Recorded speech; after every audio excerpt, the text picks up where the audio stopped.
এটা একটা গোপালের জামা এসেছে, তো দেখা যাক কীরকম এসেছে। অর্ডার দিয়েছিলাম অনেক দিন আগেই, আসার কথা ছিল পয়লা বৈশাখের আগের দিনে, কিন্তু এসে পৌঁছায়নি। তো আজকে এসেছে, দেখা যাক কেমন এসেছে। তবে আগে আমি অনলাইন থেকে অনেক জামা নিয়েছিলাম, তো খুবই সুন্দর সুন্দর এসেছে। তো এই জামাটা কীরকম এসেছে দেখা যাক। কালারটা দিয়েছিলাম ডিপ পিঙ্ক।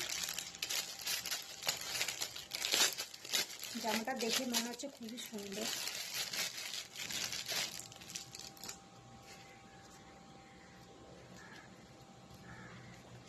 জামাটা খুবই সুন্দর, খুব দারুণ।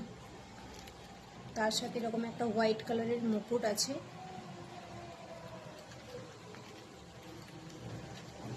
খুবই সুন্দর জামাটা। জামাটার প্রাইস নিয়েছিল 160 টাকার মতো, তবে খুব সুন্দর। আমি আগেও এরকম একটা জামা নিয়েছি, সেটা হোয়াইট কালারে শেয়ার করেছি। আর এই তো এই জামা জাস্ট এর সাথে এটা।